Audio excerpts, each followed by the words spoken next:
Hello दोस्तों, स्वागत है आपका आदि सर की क्लास में।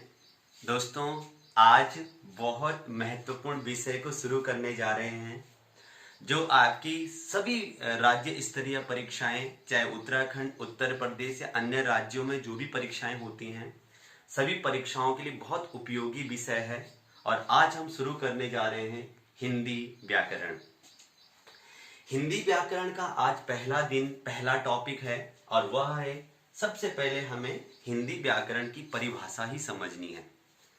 तो सबसे पहले दोस्तों, जैसे आप देख रहे हैं, हिंदी व्याकरण में पहला शब्द है हिंदी और दूसरा शब्द है व्याकरण। तो पहले बात करते हैं हिंदी की। जो हिंदी शब्द है, आपको पता होगा कि भारत में आर्यों का आगमन होता है। आर्य जो है वो एक नदी थी, जिस नदी का नाम है सिंधु नदी। आर्य जब भारत में प्रवेश कर रहे होते हैं तो इस नदी को, सिंधु को, वह अपनी भाषा में हिंदू कहते हैं। अपनी भाषा मतलब वो फारस, उनका पुराना नाम ईरान का फर्सिया, तो उनकी भाषा फारसी। अब इसी हिंदू से बना शब्द हिंद और इसी हिंद पर ई प्रत्यय लगने से शब्द बना हिंदी। तो हिंदी शब्द जो है उसकी उत्पत्ति सिंधु शब्द से हुई है और हिंदी शब्द जो है एक फारसी भाषा का शब्द है। तो पहले हमने समझा कि आखिरकार ये हिंदी शब्द है क्या। अब उसके बाद हमें समझना है व्याकरण। व्याकरण किसे कहते हैं? दोस्तों, जब हम किसी भाषा को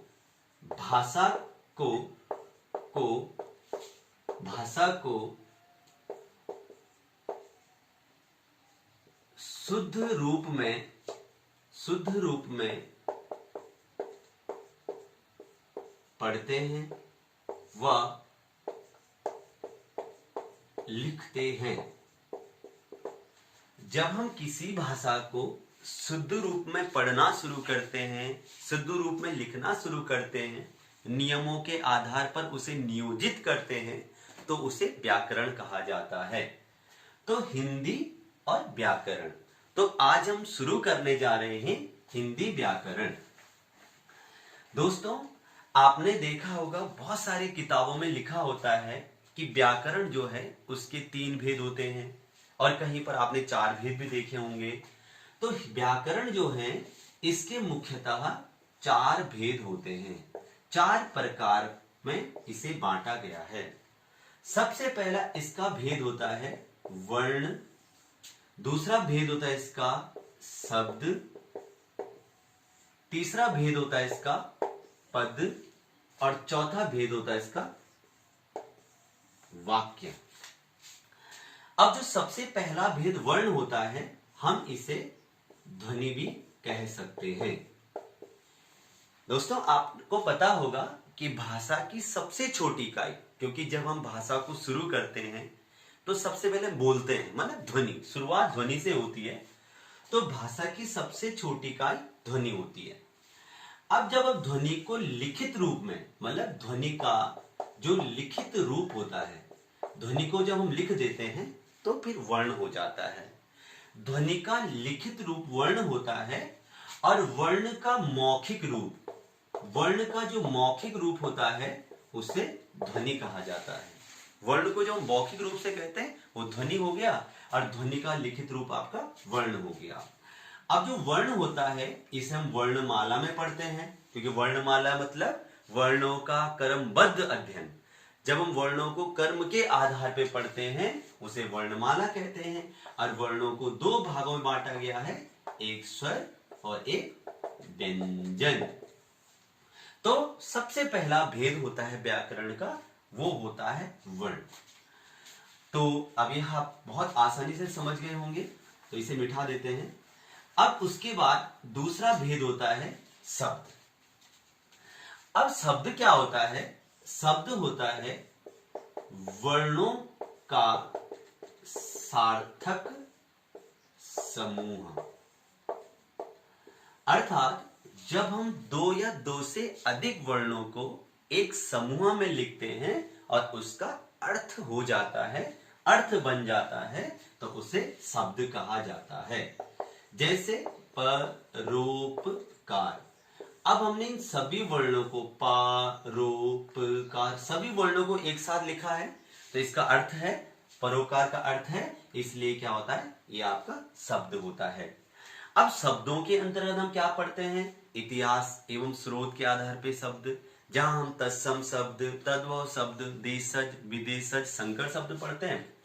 उसके बाद आपका अर्थ के आधार पे शब्द पढ़ते हैं, विलोम शब्द जो विपरीत अर्थ रखते हैं, पर्यायवाची जो समान अर्थ रखते हैं, उसके बाद भिन्नार्थी ऐसे शब्द जिनका उच्चारण तो समान होता है लेकिन उनका अर्थ अलग अलग होता है, अनेकार्थी शब्द अलग अलग अर्थ रखते हैं। तो शब्द जो दूसरा भेद होता है ये व्याकरण का होता है। उसके बाद तीसरा भेद हमें पढ़ना होता है, वो है आपका पद। अब पद मतलब, पद को शब्द भी कह सकते हैं, लेकिन कैसे, देखो समझेंगे बहुत आसानी से। मैंने लिखा है राम, एक शब्द लिखा है राम, एक शब्द लिखा है स्कूल, और एक शब्द लिखा है जाता, एक शब्द लिखा है। अब देखो, अब मैंने लिखा है राम अलग, स्कूल अलग, जाता अलग, है अलग। अब मैंने इन सबको एक समूह में लिखा और मैंने लिखा राम स्कूल जाता है। मतलब जब हम किसी शब्द का प्रयोग किसी वाक्य में करते हैं तो उसे पद कहा जाता है। अब ये पद बन चुका है, ठीक है। अब पद क्यों कहा गया है इसे, क्योंकि अब इसमें पदवी मिल जाती है। पदवी कैसे, जैसे पहले राम है, अब राम क्या है, राम आपका कर्ता भी है, राम क्या है, राम आपका संज्ञा भी है, राम क्या है, राम आपका पुल्लिंग शब्द है, पुल्लिंग शब्द है, ठीक है। तो ऐसे स्कूल क्या है, कर्म है, जाना क्या है, एक क्रिया है। तो पद और पदों के भेद हम क्या पढ़ेंगे, जब हम व्याकरण पढ़ेंगे तो पदों के भेद में हम क्या पढ़ेंगे, विकारी शब्द, अविकारी शब्द जो परिवर्तित हो जाते हैं लिंग के आधार पे, वचन के आधार पे, विकारी शब्द जिसमें संज्ञा, सर्वनाम, विशेषण, क्रिया पढ़ते हैं। उसके बाद अविकारी शब्द जिनके लिंग और वचन परिवर्तित नहीं होते हैं, उसमें हम चार प्रकार के, उसके भेद चार होते हैं। जैसे सबसे पहले हम उसमें समुच्चय बोधक, विस्मयादि बोधक, संबंध बोधक और क्रिया विशेषण पढ़ते हैं। तो ये है आपका पद। उसके बाद जो चौथा भेद होता है वो होता है वाक्य। अब वाक्य मतलब होता है शब्दों का सार्थक समूह। अर्थात जब हम शब्दों को एक समूह में लिखते हैं और उसका अर्थ हो जाता है तो वह वाक्य कहलाता है, जो भाषा की सबसे बड़ी इकाई होती है। अब जो वाक्य होता है, जैसे माना मैंने यहां पे लिखा है, मैंने लिखा है राम पुस्तक पढ़ता है। अब मैंने इन सभी शब्दों को एक समूह में लिखा है और इन समूह का पूरा एक अर्थ हो जाता है, यह वाक्य होता है। इसमें हम पढ़ेंगे सरल वाक्य, संयुक्त वाक्य, मिश्रित वाक्य और फिर अन्य प्रकार के वाक्य भी हम बहुत आसानी से समझेंगे। तो ये बहुत कम समय में हमने लगभग 3 या 4 नंबर जो आपकी परीक्षाओं में पूछे जा सकते हैं, 3 से 4 नंबर तक यहाँ से प्रश्न पूछे जाते हैं, बहुत आसानी से हम समझे हैं। वर्ण क्या होता है, शब्द क्या होता है, पद क्या होता है, वाक्य क्या होता है, व्याकरण किसे कहते हैं और हिंदी शब्द कहां से आया है और किस भाषा का शब्द है। दोस्तों बहुत जल्दी आपसे ये पूरा कवर हिंदी व्याकरण का समग्र ज्ञान आपको दिया जाएगा। मैं उम्मीद करता हूं कि आपको बहुत अच्छे से समझ आया होगा और मैं ये भी उम्मीद करता हूं कि आप चैनल को लाइक करेंगे, सब्सक्राइब करेंगे और कमेंट जरूर करेंगे, क्योंकि जो आप कमेंट करते हैं उससे आत्मविश्वास बढ़ता है। आत्मविश्वास बढ़ता है तो फिर कुछ और कर गुजरने की अंदर एक जुनून पैदा होता है। और मैं ये भी उम्मीद करूंगा कि अब आप भी मन लगाकर, पूरा दम लगाकर जितनी आप मेहनत कर सकते हैं उतनी आप मेहनत करेंगे और इस बार आपका सिलेक्शन जरूर होने वाला है। और दोस्तों अगर आप आगे अगर आप चाहते हैं कि मैं इसी प्रकार से पूरा का पूरा आपको व्याकरण का समग्र ज्ञान आपको दूं तो आप जरूर सपोर्ट कीजिएगा।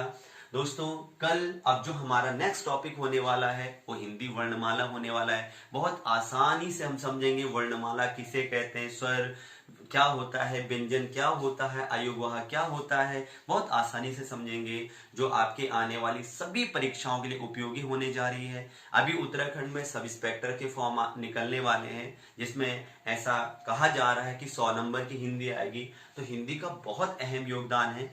और जो उत्तराखंड पीएससी, जो उत्तराखंड पीएससी एग्जाम बनाता है, उत्तराखंड लोक सेवा आयोग में जो आपका परीक्षाएं होती हैं, उसमें शब्द साधन, जो हम शब्द और पद पढ़ते हैं, उसका बहुत बड़ा योगदान होता है। तो जल्द आपसे मुलाकात होगी, ऐसे बने रहें आदि सर की क्लास में। बहुत बहुत धन्यवाद आप सभी का। जल्द मिलते हैं वर्णमाला के साथ। बहुत बहुत धन्यवाद।